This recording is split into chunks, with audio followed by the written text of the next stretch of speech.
Okay, so what you need to make sure that you open up 3D Max Model and Photoshop, going to the Blackboard website, and what we're going to be doing is we're going to go to Learning Resources, Landscape Architecture, Week 10. Now, there's a few things you need to grab off here. So we've got Terrain JPEG with Site Boundary. This is just a JPEG that I created so you can wrap over your terrain and it will show just the site boundary. So we can take, renders in plan and we know where the extent of our site is. Because without any identifiable, we could have rendered it with the other wrapping that you had on there, but because it's got all this information like aerial photograph, we've got contours on everything. This is just a blank white material that you can use as a base kind of render for a plan, okay? Now, click on that and it'll open it up. Right click on the JPEG. You won't necessarily see it as a JPEG because it's a white background, okay? So just bear in mind that is actually a JPEG, but because it's the same as the background, it blends in, so it doesn't look like it. Right click on that on the JPEG and go Save Image As, and you need to save it somewhere near where your model is too. So because we're going to be linking it, we don't want to put this JPEG somewhere where it's not on the same USB or it's not in the same drive. And then when you go open up that model again, you'll find that it doesn't link that material, or it can't find it, or what have you. So you still need to make sure it's a linked image to your model. Not as yet, because we haven't done it yet, but it will be. So I'm just saving that in my Week 10 folder. The second thing that you need to get is at least one of these graph types. Now, what this is basically giving you a JPEG to start tiling with, and it's a material type. Okay, so in this case, it's a picture of grass. So if you click on one of those, you need to save that file. So don't open with. We'll save that, and what happens is it goes to your Downloads folder. And this one is called Grass with Flowers. So I'm going to right click on that and go Extract All.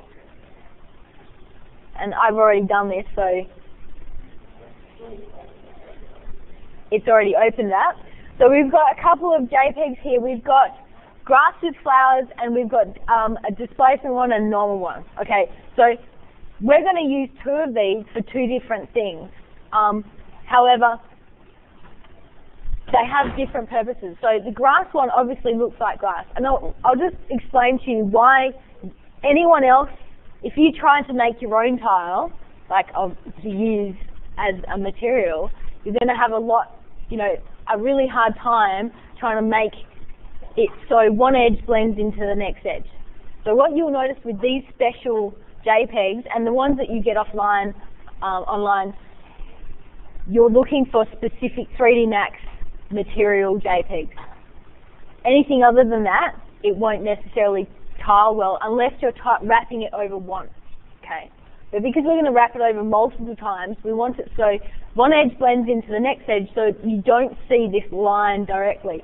So what you'll notice if I open this up in Photoshop, this edge will match with, so the left edge will match up with the right edge, so I can put it together and it looks seamless, and then the top matches to the bottom. So you can tile it as many times as you want and you won't see that line. You'll start to see similarities with the tiling because it's basically the same image, but apart from that, it will look quite seamless, especially when you render it closer. So there's so many of these you can get. So I would suggest if you can't find any material in 3D Max that you like, because the library is limited, and with 3D Max Design as well, there's not as many ground. I can't seem to find the ground materials, and I have a feeling they're not there because 3D Max Design is specifically for, say, animation or architectural, modeling. So it's not going to have those other materials that you might want to use. So I would suggest looking online and just researching it and building up your own library of JPEGs, because then you'll have your own library of materials that you can use not only in 3D Max but also in Photoshop, because you can use these as materials to skew, to distort, and to place into as like collaging effect, I guess. Okay, so that's the other thing that you need to get off the Blackboard site. Okay, so if everyone's got their model open, what we're going to just do, I'm just going to demonstrate a few things like applying materials and applying multiple materials to objects as well, which is something we didn't really go through. And also adding in light. So people might have lights in their model already.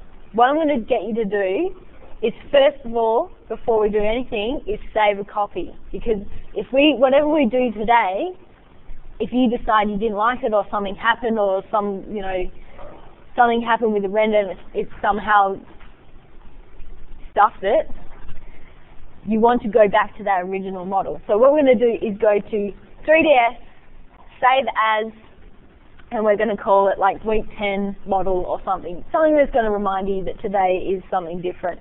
So I've got week 10 copy, but I'm going to go copy because I've done this already. So save.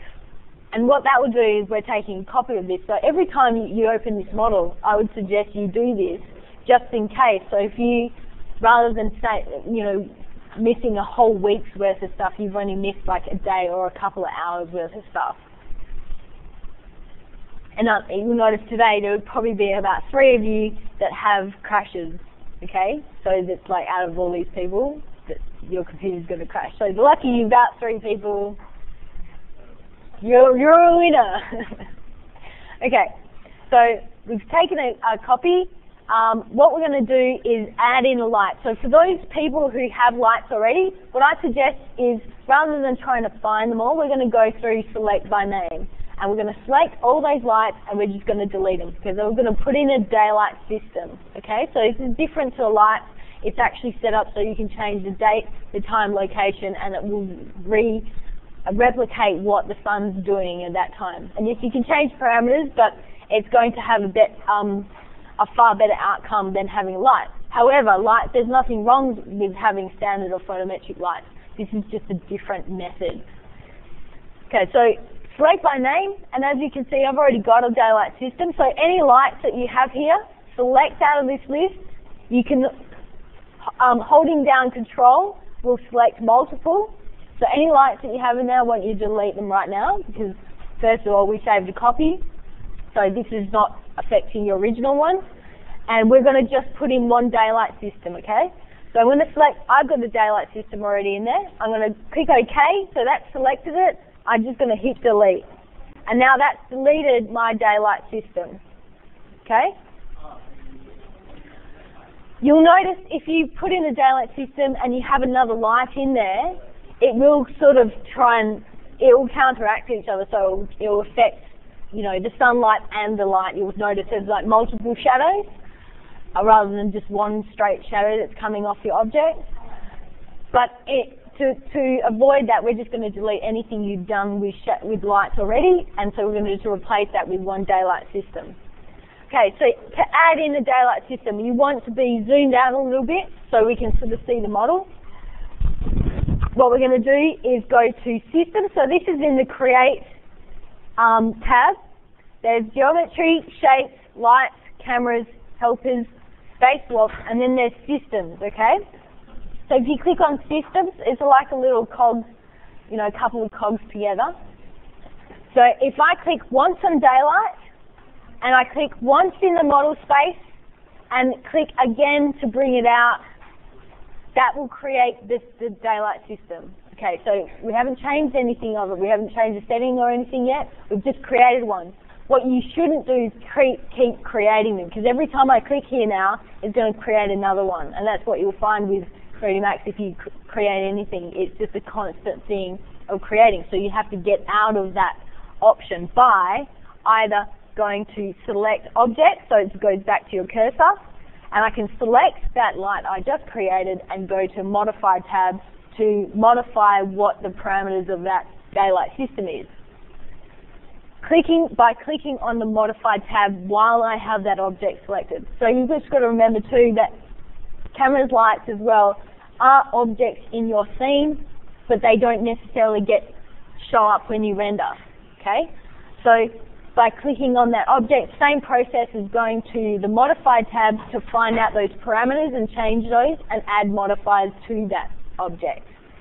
So in the daylight system, if we select that and go to the Modify tab, this is where we need to make sure these parameters are right. So we've got Mr. Sun and Mr. Sky, or MR Sun, MR Sky.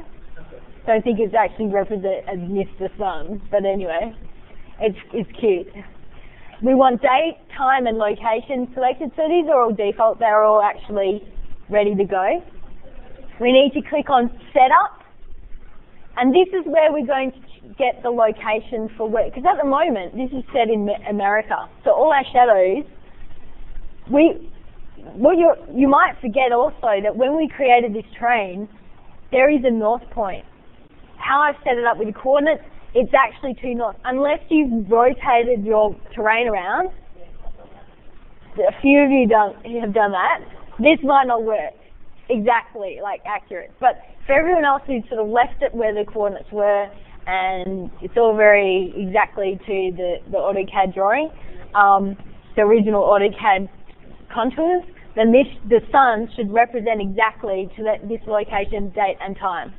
Okay, so at the moment it's American because it's an American program, so it's set somewhere in America. So by clicking on Get Location, this is where we can change our map from America to Australia. By clicking on Map, Australia instead of North America. And then you can click on Brisbane area or select Brisbane there in the list. And this is set up already, it will know which time zones it is. So the location is actually going to set up not only the coordinates of how the sun travels, but also where the positioning of the sun is at that particular time of day, especially even if you have daylight savings as well. So these are all the settings that you can change. I know we don't. Okay, so we're all good with the location. And then the last thing we can change is just the hour. So 1 o'clock, 2 o'clock, 3 o'clock, 4 o'clock. As you can see, it's changing the direction of that sun. And yeah, you might be going, well, the sun's not pointing to my model. It doesn't matter because the sun is it's universal in the model. Like it's just sitting there, but it doesn't have to be pointing at it because it's a constant directional light flow in that direction. Okay. And so obviously, what happens when you change the month?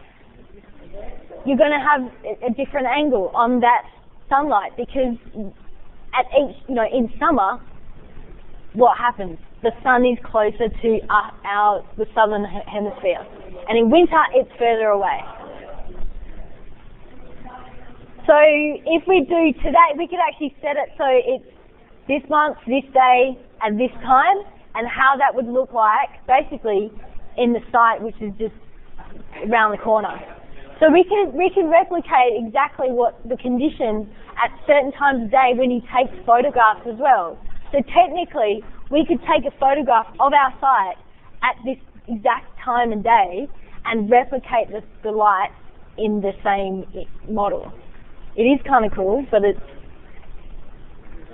very cool actually. But it doesn't, there is a level of inaccuracy. Like it's never going to be 100% accurate. First of all, even starting off with the contours that I had aren't necessarily exactly those contours that were at that site. The only way I really know is if I actually went down there with a surveyor and surveyed the whole site, recreated that, then I would know for sure that is actually 100% accurate. But because I grabbed those contour lines off the net, basically off, it was eBuyMap, how old those contours are, I have no idea who even drew them, whether they're accurate. These are information that you might want to think about when you're actually creating drawings, because there is, you got to find out, you got to know where your data comes from and analyze that data in the right way. But because you're all at uni and you're not actually creating this sort of thing, we can just say, yes, it's perfect world, everything is correct. Right, it's perfect. Okay, so we've got, what's the date today? The 5th, 2012. It's like 10:28. I could actually just type that in. So this is exactly the sun position at the moment. And then the last thing we need to do to make sure that this is going to render accurately with light is go to render, exposure control, and then in the Mr. Photographic exposure control, we're going to select physically based lighting, outdoor, daylight, clear sky. Okay, so this is where also you can render with cloudy environment. You can render with, rainy environment. And this is like, it is kind of endless how you want to generate your renders, because ultimately you could do 100% of your rendering in this program and get a realistic view of your site.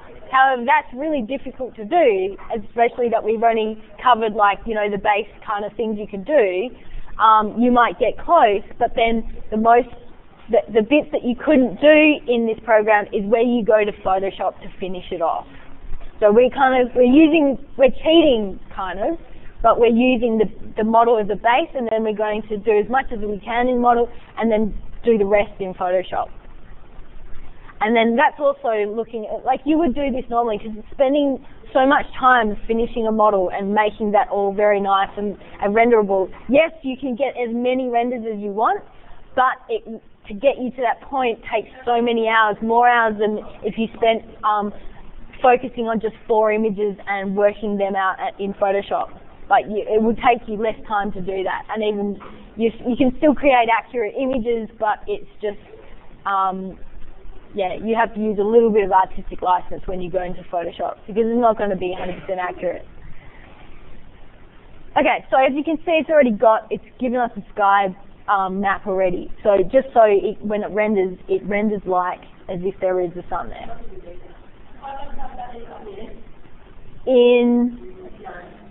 Do you have okay, so in your sun, in the parameters you got Mr. Sun, Mr. Sky, and they're both active.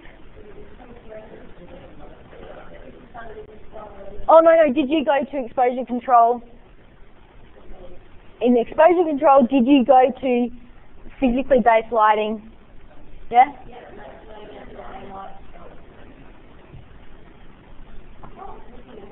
That's okay. I mean, it will still work, but it's just, look, don't worry about it. It's just one of those settings that obviously it came up for me, but whatever. And so now, as you can see, it's going to, on my crappy little model, it should render. Now, continue that. It will tell you whether or not it can find material, and that was an old material I got rid of anyway. So it's going to take a little while for this render to happen, but you can see that the shadows that it's producing now are going to be closer to, yeah. What's happened? Nothing? Alright. With the daylight system, it's going to give you better, better mental ray rendering, so like more accurate, not so much more accurate, but more realistic, because it's sort of set up to be like that when it reacts to the materials that you have. Okay, so I'm going to abort this. If you ever want to abort a rendering, just be careful. Just be in mind that, yes, it can break the computer. Well, temporarily put it into a moment where the computer's trying to think, and then you interrupt that. So it's basically, crap, it's good. So just be careful when you do cancel a render, because closing that box down doesn't cancel it. That just closes the view down. The render window is this window, and that's what. And see, as you that window, if that's still open and still going, that means it's still working, but you don't see it. And as you can see, it sort of stopped halfway through, and that's what it's given me as an image. Okay, so what I want everyone to do is we're going to just go through that render setup, and we're going to change the setup to be the same amount of pixels, width and height of an A4 landscape page. That's at 300 dpi. So we're actually going to match the size that we're going to bring into Photoshop as we render. The problem with doing that is it actually makes it takes longer to do, because it's a more complex image. but it also means that when we render in plan, it's going to fit to that site boundary a lot better. Like it's actually going to be the same constraint as or same proportion as that site boundary. So what we're going to do is go to render setup. Oh shit. Okay. So we're going to render setup, and I want everyone to put in custom.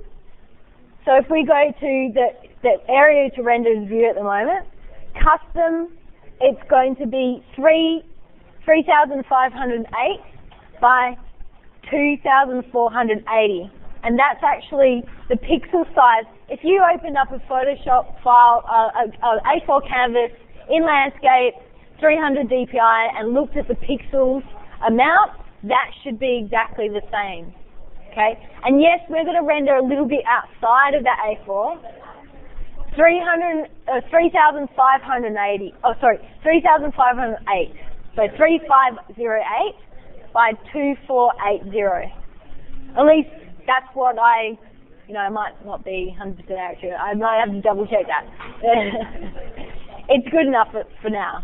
And because you want to render at the rate of the same quality, because then you don't get any pixelation. Like you don't want pixelation. Like it will ruin the drawing. And what we're trying to do is generate a plan view of this.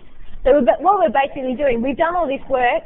We're now creating a rendered plan in 2D, like in two-dimensional, what you tried to do in Photoshop, but what your model's doing for you. So we've made a couple of plans along the way, either analog or digital, by like hand rendering, but now we're looking at the 3D, creating the rendering for us, and then we're going to add in some hybridization, like merging analog and digital together, but we're going to create a base with our model. And because also, you think about how many changes this has actually gone through since your original plan, it's no longer exactly your plan anymore. What I want people to do also for next week, this should be finished. You've only got one more week to really finalize this model, because you're going to have to start we're going to take renders out of it, and we're going to cut new contours through it too. So any changes you made to train or added in elements, we're going to cut contours through so we can actually recreate it in Studio. So from your original contour model, we're going to have slightly different ones that's more personalized, I guess. But to do that, we need to make sure everything's finished. So you really, really need to finish this model before next week, or give yourself a bit of time to get ready, prepared for the next week. But you really need to work on it. So I would suggest also to go through week 9 stuff, to look at, there's screenshots as well of how to create NURBs, how to do custom objects and apply materials. But we're going to sort of go through applying materials today, but it's more so like, as if your model is kind of semi-finished already. Okay, so we can close this down. We don't really need that. What I want to do is, first of all, I'm just going to go through and show you how to use materials, like add multiple materials to one object. Because what you'll find is you probably have applied materials to an object, but it just goes over the whole object. You can't identify per edge. Now I'm going to show you how to do a per edge thing, okay? And if you don't, pick up on this, you can always watch back on this recording and just follow what I do, because even though it's quite simple in terms of like this links to this, it might be a bit complicated to remember where things go and how to set it up. And being quite aware of where you are in your model too, and what you're looking at while you're in the modifier, because then you have to escape out of that, and it's not always as easy as just hitting escape, because it's not like that. It's not like AutoCAD. Okay, so I'm going to zoom in and look at an object. Yeah, well, hey, come on, my path's pretty funky. I'm going to look at this object here, okay? Actually, I might just create a box, because that might be easier. So I'm just going to create a standard object. just to give you an idea of multi-sided, objects. Because you'll have multi-sided, but they probably have more faces on them, but it's the same process. Okay, so in order to do this, I must turn this into an editable mesh or editable poly, okay? So then I can go in and select per face, because I can't do that at the moment. There's a couple ways of doing this. I could go to the modifier list while I have that object selected, and right-click somewhere in this modifier list and go to editable mesh or editable poly, or I could go to add an editable mesh or editable poly here, or I could select my object, right-click, go to convert to editable mesh or editable poly. That's a good point. Either one's fine, but it's the same process that I would say editable poly. Yeah, and it's not edible poly. Not like Tim thought it. Oh, who was it? Scott thought it was edible poly. But anyway, it's all very yummy. Okay, so we've got it as editable poly. Before we can do anything here, we actually have to set up our materials first, because then we need to know which ID of which material that we're going to use to ID for the object. Okay, so in our material editor, I'm going to start a new sphere, because obviously this is your paint palette. Anything that you clear or change is going to change in your model, or anything that's linked to that material. So what you need to do is make sure every new material you're using is a new sphere. So it's like a new part of your paint palette, okay? So I'm going to take over a new default sphere. What I need to do is click on the Arch and Design. So this is like changing anything.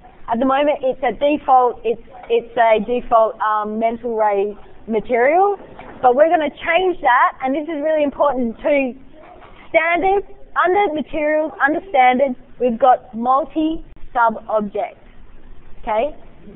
Now, I think there's other materials you could use that do the same thing, but this one's pretty standard. And if you're in slate view, you can change slate view. Yeah. If your materials look like this, all it is just in a different view. You need to go to Mode and Compact Material Editor. Okay, so it might be a bit easier. I'm just used to the Compact Material Editor, not the slate view. Like, it's just two different things. Same material editor. So I need to click on Arch and Design, and I need to click on Multi-Sub-Object. Click OK, and they'll ask you, do you want to discard the old material or keep it? We want to discard it because we're going to start fresh, right? Tim, stop cracking wise jokes. You could, but it just means it saves that material that was there, which was nothing. There was nothing on there. It was default. It was just an Arch and Design. We can change that. So in clicking on Arch and Design, it's in Material Standard Sub. Yeah, click on down. Right there. Click there. Multi-sub. Yeah, exactly. And then discard. Yeah. Okay. So here is now, it's like a materials within material. Okay, so it's basically saying this is a multi-material sphere now. We've got a palette inside the palette. Like, that sphere has its own material set. Okay? So here, along here there's there's 10 possible materials you could have on one object. At least that's what it's giving us. 10 different slots of different materials we could use with 10 different IDs. And the IDs are numbers. So it's like, it could be A, B, C, D. It just happens to be 1, 2, 3 to 10, you know. Okay, so ID 1, I'm going to select a material, click on None. I can choose any material, but what I'm going to just do is do some mental ray ones just so it doesn't interfere with the render setup. But it could be anything, so I'm going to choose hardwood for the first one, and then to get out of that, to go to parent, or you could go to default, and then I'm going to choose number 2. So number 1 at the moment, they give a little bit of a preview, and it gets the ID is number 1, and that's what it is. I can always go back into there and change the parameters of that, change the color, change the effect, all sorts of stuff is in the parameters of that. but I'm not concerned about that because I don't really care. I just wanted to demonstrate how to do this. So ID number 2, we're on the second material. Click on none. I've got to select one. It could be metal, you know, doesn't really matter. Go to parent or go to default. Number 3, so the third material, I'm only showing 3, but you could do 10. You could do sub-materials as well, but, you know, a lot of this is about trial and error as well. So you do need to investigate these things a bit more because I only show you, huh? Oh, just error, yeah. It's mostly error. Okay, 80% error. Go to parent. So, or click on this little drop-down menu. You go to 20 default, and then you can click. It's like you're clicking inside a map, but you're actually clicking inside a material. And or you could clear. Right-click on that material and go clear, and I can start fresh. So I'm going to go ceramic on that one. It doesn't really matter at this stage. It's something that you can even choose your own bitmap by going through standard bitmap, choosing your own object. So this is just pre-set up materials already. You can make your own material or at least set up your own material if you want. Anyway, this is the fun bit. Okay, we've got IDs number 1, 2, 3. You don't have to do this. I'm trying to demonstrate to you guys that this is possible.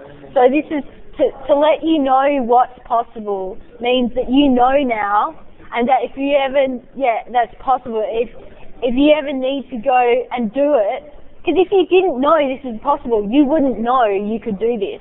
So as long as I know you don't know what you don't know, but you know. Okay, so ID number 1, 2, 3 have different assigned materials. Okay, this is where having an editable poly or editable mesh comes into play because we can select different faces, different vertices, different edges. You know. Okay, so click on the object, click on the modified tab, open up the editable poly modifier. And we're going to click on polygon, and I can select, if it will let me do it, select separate edges. Okay? And so here is actually where you can change those faces and change what's happening with those edges. You can even change, down here there's options to do stuff like extrude. It's kind of like starting to do SketchUp-y kind of stuff. Okay, so you can edit stuff using a extrude function. You can do all sorts of stuff. However, that's not our point. Our point is to select that edge, and I'm going to deselect that extrude. I'm going to go down. This is where you have to move these parameters down because this is where you find it. You need to. So this is polygon material ID. We're going to set this ID to be number 1. Okay. Because I know what I've set up, number 1 is hardwood. I actually have to type 1 into that, so it's set. Then I can select the next face, 2 maybe. That's another face I just created, so that would probably be 2. And then this is number 3, and that's a 3 as well. Okay, so I've got 1, 2, and 3, and yes, because I extruded it, it's actually given me an extra face. So you'll just have to select how many faces there are. However, it will probably tile them differently because there's different faces. Okay, but that's something that we'll come to. The reason why nothing's happening yet is because I haven't actually assigned that material yet to this object. I've sort of set it up knowing what I was going to do with it, but I haven't assigned it yet. So I need to select that object, select my whole object here. So I need to go back out of modifier. So just be careful about being inside the modifier list. You want to get out of that by basically just going back to create, selecting that whole object, and go to assign. And I won't necessarily, for some reason it's not working for me today, but the show material in viewport. It could just be because it's realistic. It might work at consistent colors. No, it's not working. Don't worry about showing it in viewport because when you render it, it will work. Okay, so the last thing I need to do is possibly put a UVW map on, because this is where I can start to tile things as well. But you don't it should work without it, but because it's a simple object, it should work. But if it's a complex object, you will need a UVW map and give it the shape of what it is, so it's a box. And also I need to uncheck use real world scale, and I can change the scaling there. So U tiling there, X tiling, and the W is the Z tiling. So it's a three-dimensional tiling thing. So if I render that now, so just to continue, that was just because it was a missing material. You'll notice that it has different materials on different edges because I assigned that. Now you don't have to do this, but if you wanted to, do it in your free time. Yeah, that's basically it. So this is sort of stuff you can do in Photoshop because you don't necessarily have to do this.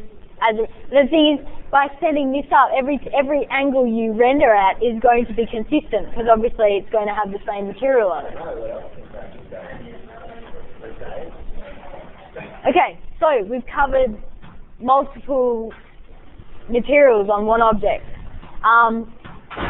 Google and find out what you could be doing on top of that with materials as well, because there's a lot more different methods and different ways of doing this, but as I said, that's just one way of creating that, because you can always use, it's not necessarily, it doesn't have to be that material, the sub-material, multi-material sphere. It could be something totally different. But there's basically the same idea of applying materials to a certain ID and then applying the face to a certain ID, and then it links to that ID. So know that face is number 1, that's 2, number 3. That's how it kind of works. Okay, so I'm going to get rid of that. What I'm going to do next is we're going to, guys, it's really difficult to go to the top. If you want to talk in this class, that's fine, but just try and keep really low because I'm trying to get through to everyone and they might not be able to hear, okay? So, but if you want to chat about stuff other than this, you could go next door or outside. So, that's, yeah, little shout out there. Okay, so what we're going to do is we're going to use that JPEG that I gave to everyone on Blackboard that has just the site boundary on it. And what I'm going to do is show you 2 different ways of using it. One, using it as, basically just a material, and another to use it as an embossing effect. So we can use JPEGs to emboss or to create a bump effect, that's what it's called, to create texture. So I'll just show you what bump, I deleted that little box, but anyway, I can create another one. I'm going to demonstrate what the bump effect does, okay, by using it just as a standard object, okay. So what I'm going to do is set up, I'm going to set up my graph, and I'm going to set up, a few materials to use before I start assigning, because we can do that. So to use the graph, that's another thing. From Blackboard, we've got the graph material. So everyone should have at least one of those extracted, so we can use that. And you'll notice that the extracted file will have not only the picture of the graph, but something else that you can use to create that has like a contrasting effect, so it's grayscale, to use as a bump effect, okay? Which it does match the graph kind of. Okay, so in Arts and Design, I've got a new sphere here. I'm going to select Arts and Design, and I'm going to go to Standard. So click OK, and this is the same method of basically using that wrap effect with your contour lines and the aerial photograph. The same exact process. The only difference is now I'm going to start adding a different map to the bump selection. So I'm adding another map to it, because you can add maps that do all sorts of stuff, or at least it acts in different ways. So in this map, I'm going to add first diffuse color. I'm going to create I'm going to add that grass bitmap. So I'm going to use the grass JPEG tile that we can use. So click on, I've got grass with flowers, and there's another one which is just plain grass, but you know, it's what have you. Click open, and then I'm going to uncheck use real world scale, and I'm going to go tiling. At the moment, it's 1:1. But what you'll notice is when you try and wrap it over your terrain, you're going to have to bump that quite high. And I think we got, you know, usually it's about, you know, trial and error, trying to get it at the right scale. But in this case, it was about 40 by 40, but you probably find that it might be a bit more than that, depending on what material you're doing. Because you don't want the grass flakes to be bigger than your, you know, model elements. You've got to make it match with what the scale of your model is. Otherwise, just little things like that, making the grass bigger than it is, suddenly puts a scale on your model like it's, you know, this big sitting in the grass. So everything's proportionate. So if you have a grass width, you know, each blade would be at the right kind of size. But you would do that by tiling. So at the moment it's 1:1, but I don't really, you know, mind about that yet. What we want to do is go back to the parent, or click on the default, and we're going to add on a bump map, and we can bump this up to like 100%, but we can change that in any stage. Clicking on none, we need to select bitmap again, and this time I'm going to find that the JPEG that we got off Blackboard, and it was site boundary for terrain. So click open, and in this case we do want to tile at 1:1. So uncheck use real world scale and tile 1:1. And because I know that's not going to change, and what that is going to do is highlight where the area is, but it won't necessarily show up in the you know, in the viewport.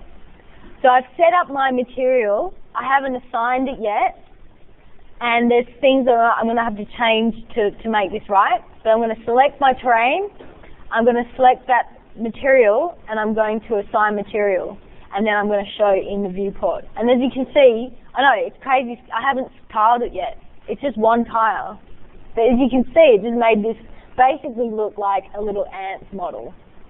Like an ant would probably be about it. So you know, Christina's approach to modelling. So what I need to do is tile this in a way that it's going to be at the right scale. So I have to go back to my material, go back to that grass diffuse colour, and I need to change the tile. And I could technically I could change the tiling there, or on the UVW map that is wrapped onto the terrain. So you can tile in the terrain, or you can tile in the material. I would say stick to the material, but you know, just keep in mind that you can do both at the same time, and it probably has interrupting effects. Anyway, let's try 40 by 40, and because this is quite proportionate, it's sort of like, it's not necessarily square. We could make it like 40 to 45, depending on what the proportions are. As you can see a tiled effect, but when you actually get renders off this, when you zoom in, it's going to be a lot less tiled, because this is the view that we really want. The only time you really use this is if you're trying to get a perspective view. But it's always good to have there as a material, because you can always assign it at any stage through the modelling process. So I've got a grass effect on that, and I've actually still got the bump effect on it, but you won't necessarily, for some reason it doesn't show up, only until I take a render of, will it show me that embossed effect, fingers crossed, of that site boundary line. And it should be there, but if it's not, there's something wrong. But anyway, trying to demonstrate the bump effect of and you won't necessarily notice, that's not really a line, that's just a shadow. That's a shadow being produced. Yeah, because it's being embossed. Because I used that JPEG as a bump map, and any contrasting colour, so the darker it is, the more textured it is. And what I'm going to do is show you what exactly I mean with just the standard object, because you won't necessarily notice this. It just gives you the subtlety, like for grass. It gives you a subtle effect that makes it look more realistic and not just a wrapped over JPEG. The difference between that and using a bump map is going to be effective. So that's just one method of being able to render with showing the site boundary, but having the material of your choice. Now, in your plan view, I wouldn't suggest having a material like this, because you can always add that in Photoshop. You know, you don't. The reason why we're taking renders of this model and using it as a base for your Photoshop plan is because it creates shadows that are hard for us to replicate. So it's really the shadows and the object placement and the object shape and how the line interacts with that. That's what you're trying to get from this modeling experience, because that's the hardest thing to replicate on your own. Materials and stuff like that, you can always apply and use a bit of artistic license, but you're always going to find it difficult to make. And you probably found that with your digital renderings in Photoshop. Creating shadows were the hardest thing to do, and in here it's given it to us already. We just need to start, you know, putting some textures and materials to it to make it look however you want it to look. And in this case, realistic. But in any other case, we can change this realism into something else by using filters in Photoshop, by using different rendering methods.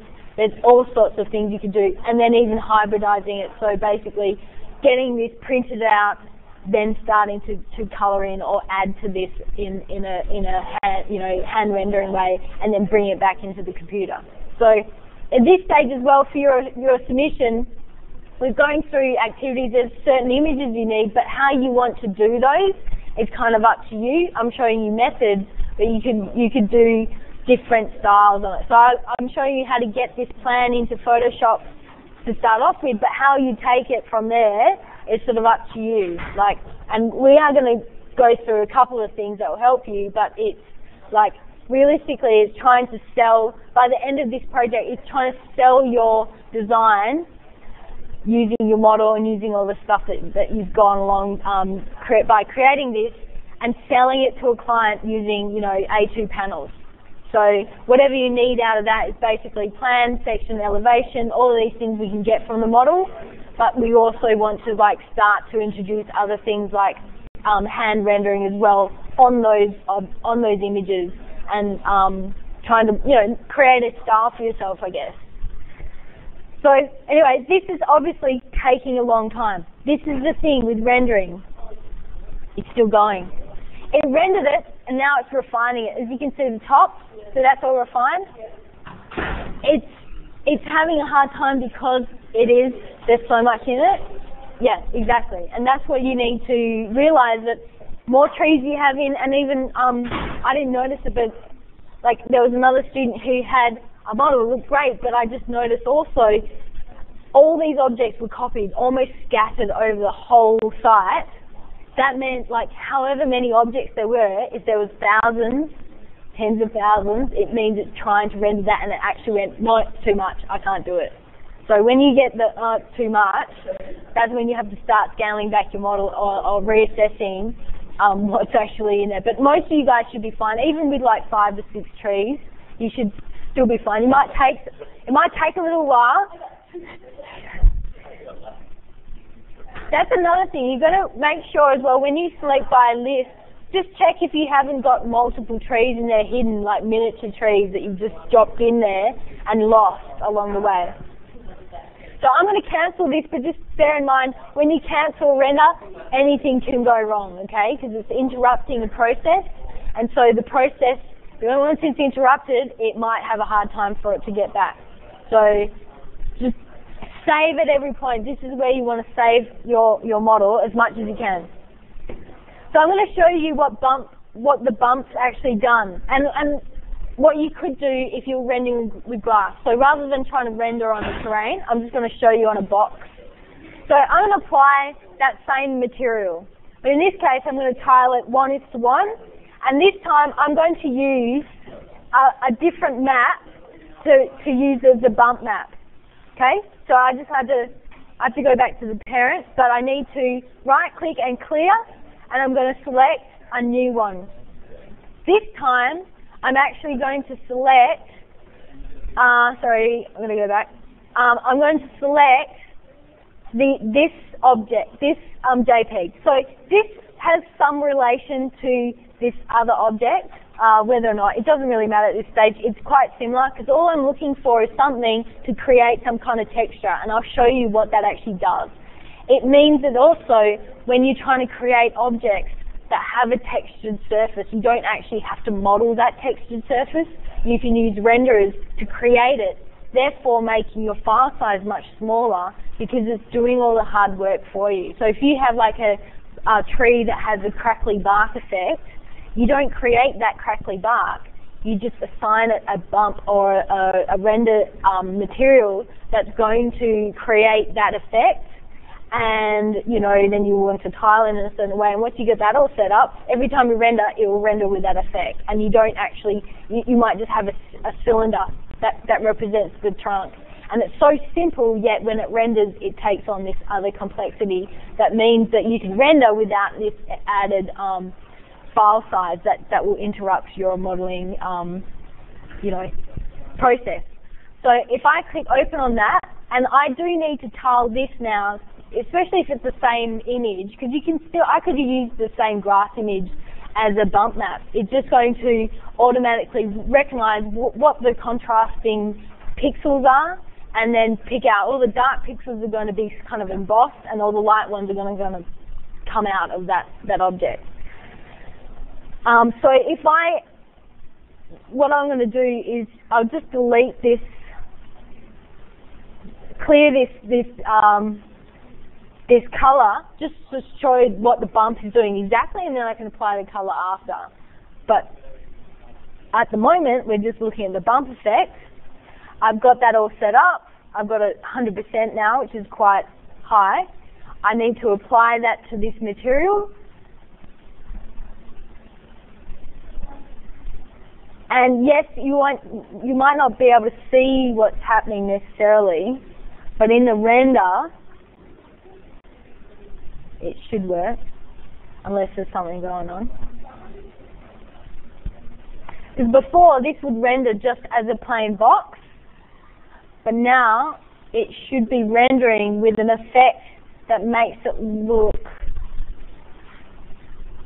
Okay, I think I might have unchecked, yeah, that's not worked yet. That's the problem with live demonstrations, it doesn't work. You miss one little thing. Okay, I've just got to go back in there and make sure I didn't uncheck use real world scale. That was my problem. And also, I just need to make sure my box has a modifier, a UVW map on, and make sure that select the box option and then uncheck use real world scale. And when I render it now, it should totally work. Yep, okay. So, being aware as well of what you're doing is a good thing. Having a really good memory of the stages that you go through means you're going to, if you do make an error, always be able to figure out why you made that error and how to fix it. Yeah, exactly. So this is what bump effect, see 100% makes it look quite textured. I can drop that down. Now, because this is tiled 1:1:1, so it's only wrapped over exactly one. If I add a material now, like that grass material, to that same material, to the same, rather than just, having a bump map, I'm actually going to have a color map, which is basically the pixels, with this grass. So these do have some kind of correlation, but you could just use the same image. Just bear in mind you want to have the same tiling. Now when I render it, rather than if I didn't have that bump map on, it's actually going to, with the bump map, it's going to render with more texture, so therefore it looks more realistic. So this is how to make grass slightly more realistic than just a flat thing, because it's actually going to start producing some kind of shadows intermittently. And this is where you start tweaking things, trial and error. Does that work? That's too strong. I might drop this image. I might drop it down a little bit, or I might change the scaling, you know. It's pretty alright, but then you could even like have one edge as like a darker kind of green, or this is where, you know, having those multi-material objects on per face, that's when you can start playing around with a bit more and have different faces as different bump maps as well. So it's kind of endless to what you could do, but just bear in mind, like, you know, rendering time, it's kind of crazy, but the only way this is really going to sink in is if you play around with it and test it out and see what you can do. But I don't really expect everyone to have grass material on. In fact, I want you to look for your own kind of material and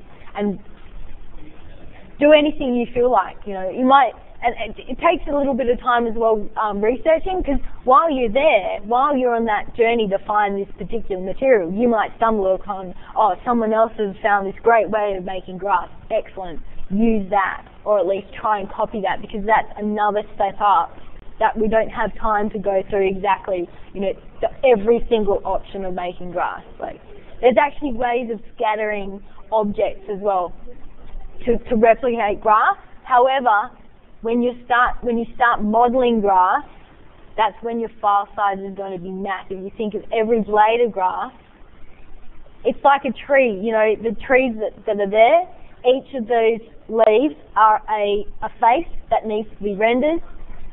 Whereas, the trees, they're sort of given to you, so they have been made in a way that it's manageable. But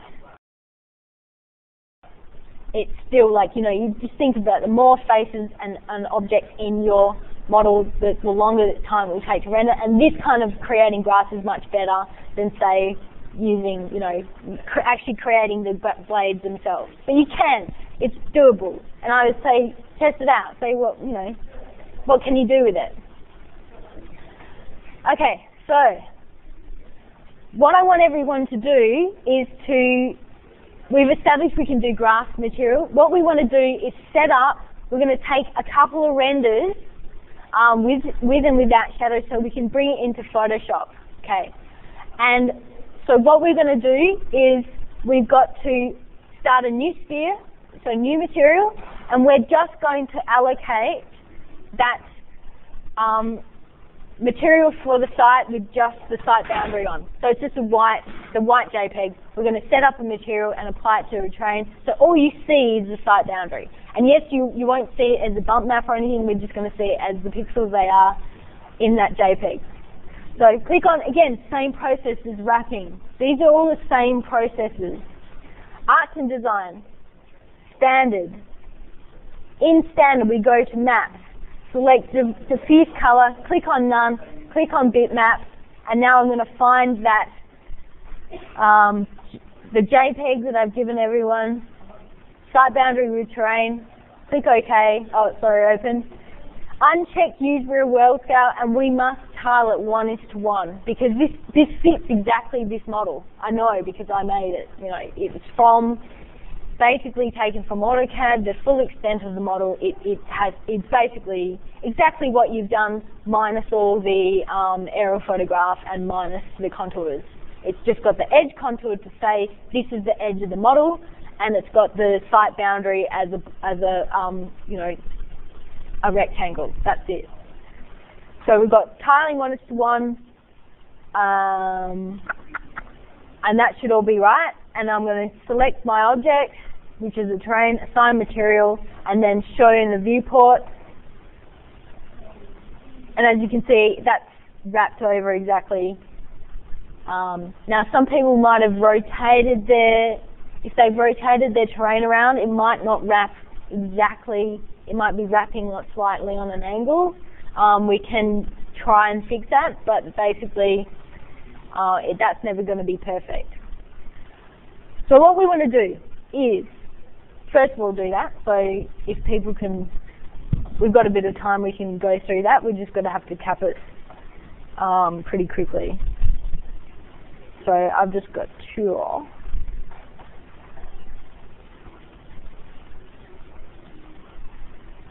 Okay, guys.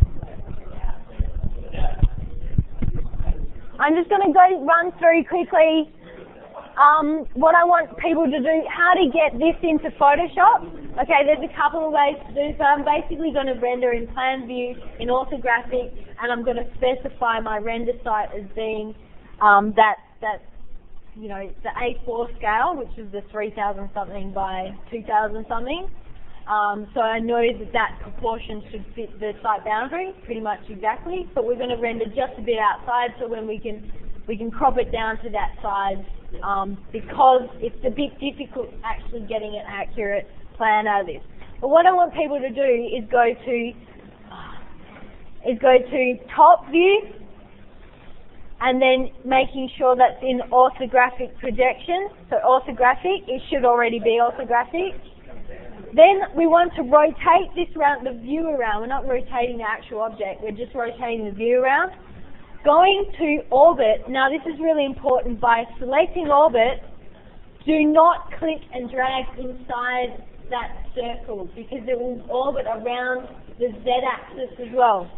We just want to rotate around, so if you click outside of that circle and click and drag and sort of move it around and zoom in as you go, we're going to try and rotate this around so it's pretty much as straight as we can get it.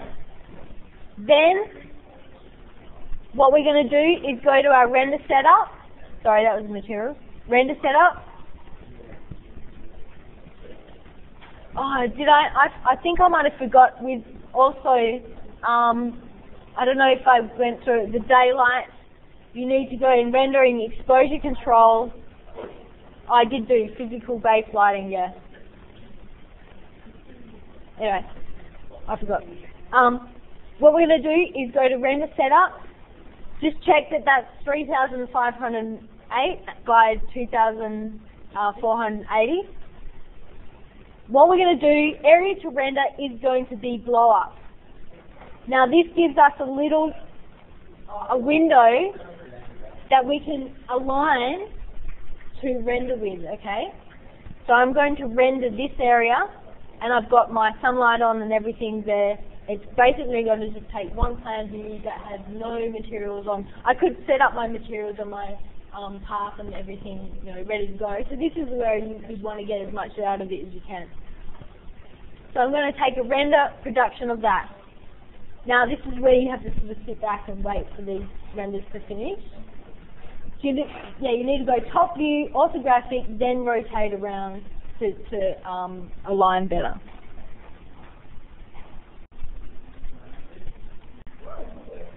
Okay. So this will be my first image. Now I'm going to take a couple of these images and a couple of them in a method. Also, what I would suggest, saving this as a copy, so the next stage, if you stuff up or you can't get back from, because what I'm going to do is change the trees and everything to a shadow matte material, and if you do that, it basically removes the object when it renders, but then renders the shadow.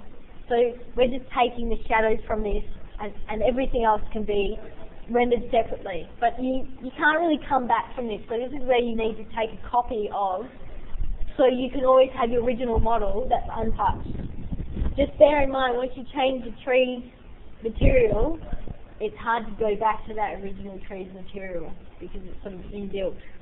I know there's a way of getting back to default, but I can't tell you without having to look it up again. It's easy just to, and start over, or take a copy of the model and then go back to this that like you did just a minute ago. Yeah, exactly. Alright. Now, this is just let this finish, so then I've got, this is what you want to do is have this base. We're going to use this base in Photoshop, and I'm going to take a couple of renders in this view. And because I've got a standard box around it, I can always, if I did have to render and I've moved the position of it, I've got a guideline where that plan will fit, okay? So if you had a bump map with your grass, as long as you're looking in the same top projection with orthographic. You can always render, even though it's not necessarily going to lay over the top exactly, if it's not the same image, exactly like the size. You have somewhere to crop to and rotate to, so it gives you a little bit of a guideline of where things go, and it should work, you know. Like, it's still, you know, it's not exact. We're just trying to get some kind of plan out of what we've done as a model. Okay. So I need to save this image as a JPEG or a PNG. It doesn't really matter. I'm just going to save this to desktop just so I can find it again. So this is like render base or something. Right. Oh, network desktop. Render base. Best. Click OK. We'll close that down. The next one I'm going to do, whoops. So as you can see, like I've zoomed out of that, and I can always go back. As long as I'm in top view projection, it doesn't matter, and as long as I have that guideline, it doesn't matter either, because I can always crop to it. So what I'm going to do next is I could take another render, however, I'm going to turn off sunlight, or at least I'm going to turn off the shadow, so then you can just take this. I won't do it because I'm going to run out of time. Oh, actually, I could do it. No, I'll run out of time. But if I select my daylight, so I've select by list, so rather than having to go and search for it, I can just select by list. In Modify, I can go and turn off shadows at any stage by clicking on shadows. That checkbox is not checked anymore, so it won't cast any more shadows. So I can take another render of just the materiality of what's happening on your object and no shadow interruption. What I'm going to do now is, this is where you want to save a copy, or save your stages and then save a copy, so you can always go back, because I'm going to apply materials to all the other objects that are going to basically remove those objects, but just give me the shadow of what happens to it. So it just produces the shadow. And I would need to select everything other than the lights and the cameras and the terrain to do this, because I want the terrain to be there, because it needs to cast a shadow onto something. If there's nothing there to cast a shadow, it would just be black. You know, there's nothing there that's going to interact with that shadow effect. So I'm going to select everything by name. So select everything, and then I'm going to remove. So by holding Shift down, you can select multiple. I need to unselect by holding down Control and selecting the objects I don't want, you know, to change. So terrain. So I'll click OK, and everything else is selected. I need to go to my material editor. This is where I'm going to create another material called Shadow Map. So I'm going to select that sphere. I'm going to go to Arch and Design, and this time I'm going to go to wherever it is, Matte Shadow Reflection. Matte Shadow Reflection, and I can change the background color to white, and I can change the mask opacity, and this basically drops in and out the object. So you'll notice when you change the effect. I've got everything selected, but I wanted to have just the shadow. And bear in mind, listen to my words now, I have saved a copy, or at least I've saved the stage before. So save a copy as, and then you can always go back to your one that you just did, because you will not be able to undo this material change. At least it's not as easy. I have to look into it, but I don't have time. It's easier to just save a copy and always go back to your other file. So I've selected all my objects. I'm going to assign those objects to that shadow map, and when I render, so if I go to render setup again, I change that to blow up. I'm going to make sure that that fits the size, and mind you, it might not be exact again, but I've got that bounding box to figure out where things go.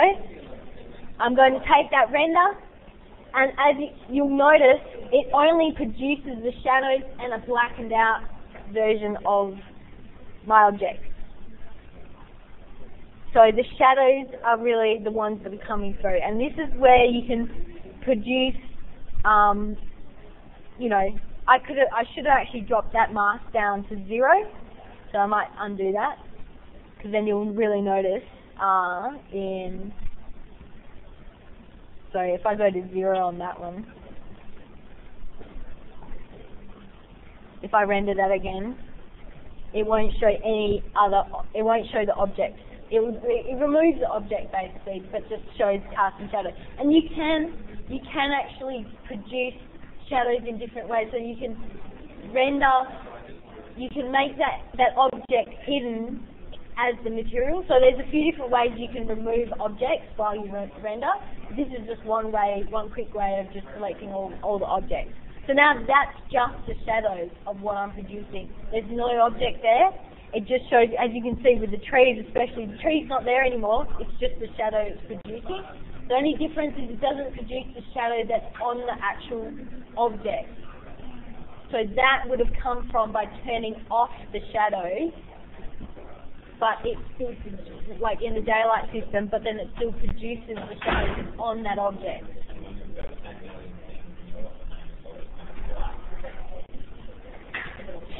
You don't have to do this. I'm just trying to make layers to then bring into Photoshop to show you.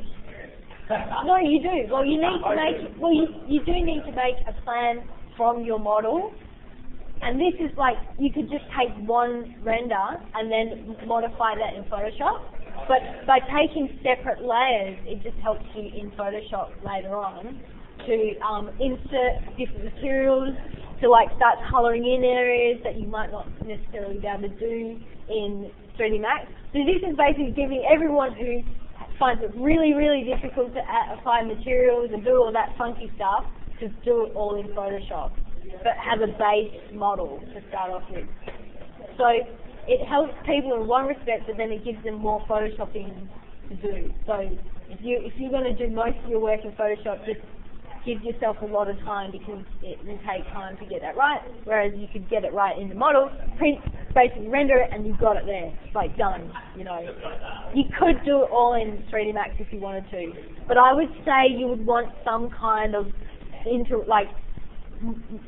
manipulation, because what we can do after is create and hopefully what you've done or at least what you will go and do from Studio today is start drawing some trees in elevation, trees in plan, and then we can use that in our Photoshop plan. Like starting to hybridize these images, so a technique, a style will come out of it. Okay, or at least changing it up so it's not just all digital, because we want to make it a little bit more interesting. And sometimes you just cannot get that quality out of digital printing. It only really comes from hand rendering, although you really need to be good at hand rendering to make it look good compared to the digital. Okay, so I'm going to save this, and what I'm going to do is just drop them all into Photoshop, and I'll show you what I mean by merging them all together. And it's basically, rather than having a really easy setup where it just drops in exactly where I need to reposition and crop it and but it should. Have you got blow up? Or you've got render area by, so to the left, that drop down box. Render by blow up. So close that render box. Yeah. And then re-assign. See that window around the edge? No, the window so there's a side boundary, and then there's a line box there. Move that, make that box smaller to sit roughly just outside the side boundary. Yep, exactly. Okay, so I've got this is the second one, render base for the shadows. So there'll be shadows on this one. Okay, imagine I took a couple of like different renders that show the same plan but like highlighting different things. You could do that if you want. So we're going to save that. Just got to check, yeah, it's recording, my voice is recording, awesome. Alrighty, so we've got that I can close it down. In Photoshop now, this is where I'm going to open it up, and I'll show you the fact that we've rendered at a particular size, so it should all come in alright. So when it opens, I've saved them to desktop. We've got render base shadows and render base, and click open. Okay, so I've got these two, and I want to, even though, see, they're not necessarily rendered exactly the same size, but I want to merge them together. Okay, so in layers, I can, from one image, I'm going to drop this image into the one that canvas open next to it, which is this one. Render base shadows. Render base shadows is going to as the destination. So click OK. And now I might have had another one that's turned off all the shadows. So it means that when I cut this thing out, it's not going to be, it's going to separate the shadows from the object. Now I'm not doing that because I don't have time, but this is the idea behind it. I'm kind of doing a really dodgy version. Okay, so if this is all my shadows, first of all, to get this from a locked layer, I need to duplicate this layer. I'm just going to delete this layer, and I'm going to select everything that's not a shadow. Okay, so to do that, we're going to just use the Magic Wand tool. I'm going to unclick contiguous, and then I'm going to have the tolerance maybe about 20. This is a trial and error thing here. And as you can see, there's subtleties that I'm not cutting out. If I hit delete, that's going to delete everything, and I'm just left with the shadows. And this is where having that separate non-shadow layer is much better, because I can actually delete this part here, and you know, I won't have that shadow to complicate things. But just imagine this is actually you know, separate. There's no shadows on that. But just bear in mind, like, I'm doing this really dodgily, okay? Yes. Okay. What I'm going to do is, see, as you can see, the side boundary is giving me a good position. I'm going to just make sure that that's the right size so that it actually fits. And yeah, it's all very ad hoc. I'm going to crop this down to the site boundary. So once I've got all my renders together, that's when I want to crop.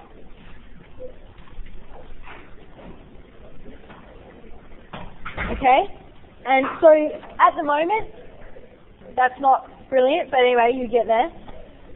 What I need to do to make sure that this is actually to scale, because I know this site boundary at 1:300 is exactly an A4 size image, which is great because it means I can actually create this accurately now that I don't have a scale to it. Yeah, so I know.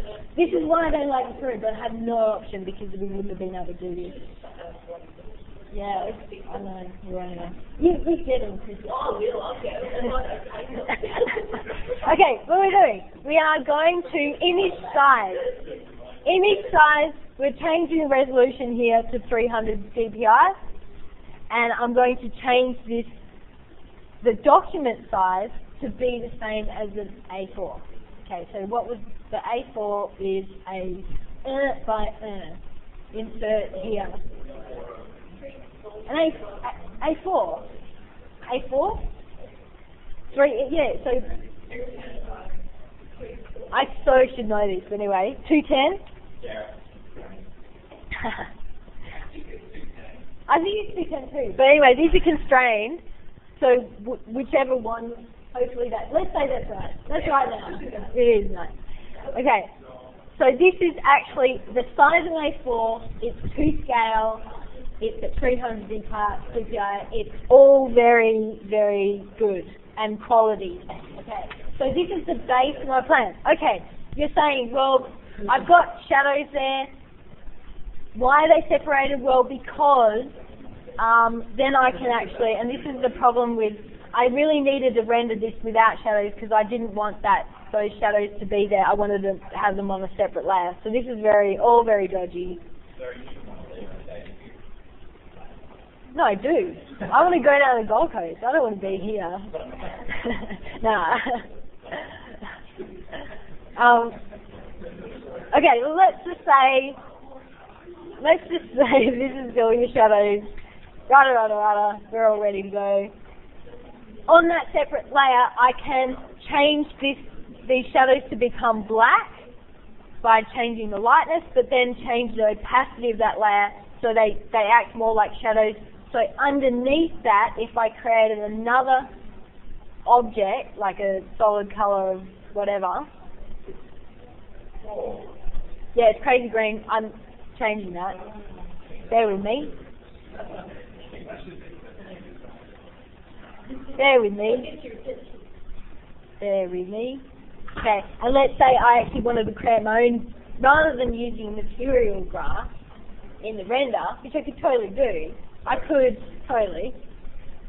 start to create my own. And this is also, bear in mind, this is a working plan as well, because we're going to be recutting contours that we can add to this that are specific to your model.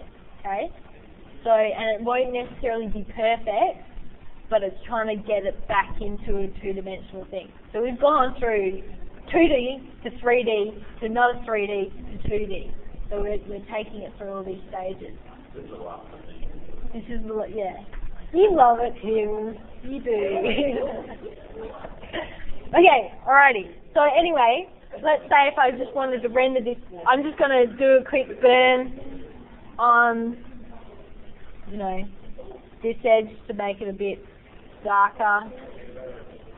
Burn. And then I'm going to lighten this up by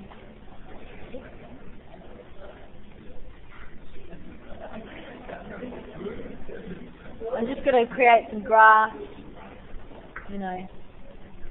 what have you. Doesn't really matter, I just want to get something down. Give it some noise. Monochromatic. Okay. And as you can see, having those shadows on a separate layer, just bear in mind you wouldn't necessarily see all that crap there. But those shadows, because I'm on a separate layer, I can change the opacity at any stage.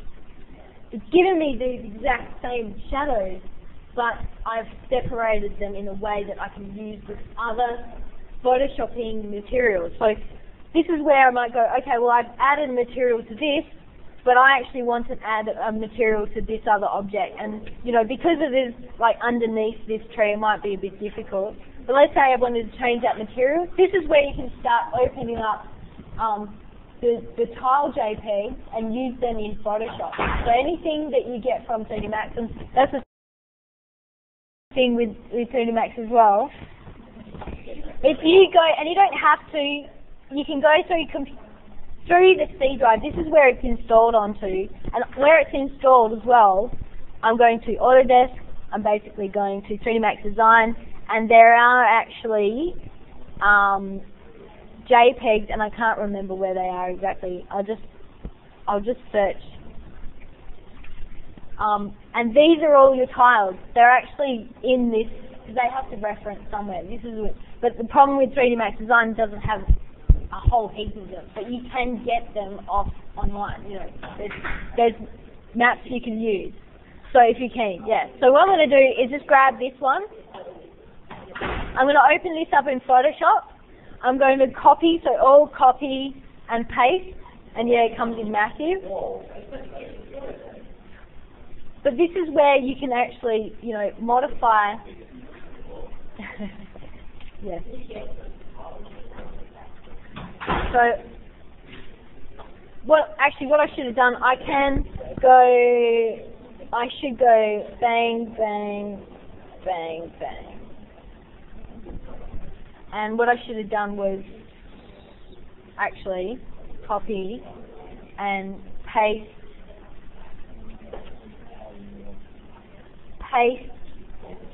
special, paste into, okay, that's not worked straight away. But anyway, you get what I mean.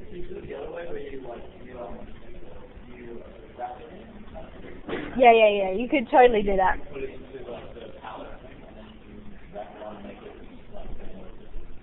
In 3D Max.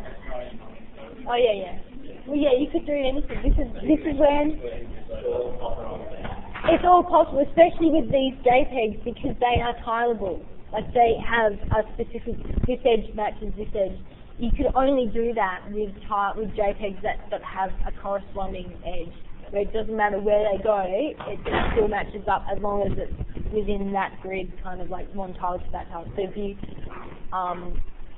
well, it depends on the material, if it's an architectural material. Yeah, so that's right. So,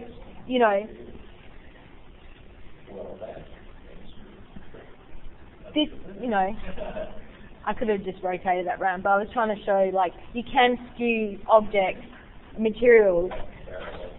Yeah, these terrible murals. But do you know what I mean? And use those JPEGs in a certain way to, that's horrible, but anyway. You get it. You get the fact that you can do multiple, you can create, you know, multiple effects in 3D Max, but then anything that you cannot do in 3D Max, or at least need final touches in Photoshop, because you can always, you're working with these together. However, once you commit to creating stuff, finishing models off in Photoshop, you're committing per render that you take. Now, if you commit to finishing the model, you're open to any renderings you want to take throughout the whole thing. It's not just exclusive to that particular render. You're actually looking at the model as one whole thing, and it's like photographing around it. This is my finished model. I can take as many views as I want.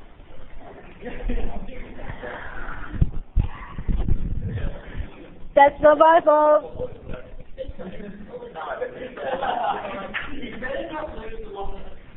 That's alright. This is being recorded, so you can always go back, and yes, like, this process isn't necessarily the best process to take, but it's a process. But I want everyone to be able to get a plan from their model into Photoshop that's at a scale, which is 1 to 200 at A4. So it's set up in a way that you can do that. I mean, it's not 100% accurate, because we're taking it from one, like, kind of inaccurate model anyway. But at least we've got a base plan, and this has done, because we modeled it in 3 dimensions, it's done most of the work than what you actually had to do before, when you're basically digitally rendering, digitally painting from CAD lines. We've done all that work by modeling. That's, yeah, exactly. Before you do this, yeah. Yeah. You've got to do more stuff to it, exactly. Yeah. Well, just add on to it. No. But it's the reason why I expect people to be up to a certain resolution with their model, is because we have actually been working on it for a long time. We started the base of this model in week 5, in theory. Yeah. Yeah. I did warn you. I did say this is a continuation thing, like working, and this is why, you know, a lot of people may be working on their model like last minute before submission. They missed out on all that rich learning that they would have done by exploring the program, and you kind of have to do that. Here's the suicide booth, is just outside.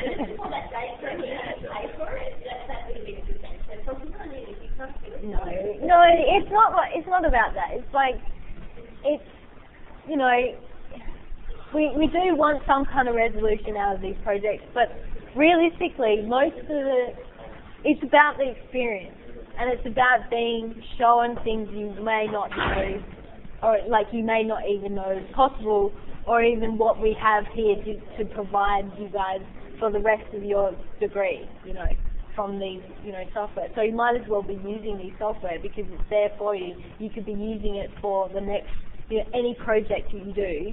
You can use these tools that you've been taught. But it's up to you if you want to continue through. Like, I remember when I was in first year, we did a CAD, we did an overview of Viz, which is basically 3D Max. We did an overview of CAD, and I had put it down for like 2 years. Like, I didn't revisit it. But when I did revisit, a lot of it's like learning a language. A lot of it was sort of there. Like, I learned French in high school. I didn't know how to speak French, but a lot of the words are very similar, so if I try to learn French again, it would be sort of stored in there a little bit, so I'm not completely lost. And it would probably come back a lot quicker than if I'd never known it before. So even if you drop this and pick it up later on, I would suggest, though, to continue this through, even through the holidays, just create something, like create an object in 3D Max. Like do something, you know, that you if you're really into cars, try and create a car. Or if you're really into something else, you know, try and do that. Circus, okay. Create a circus team. And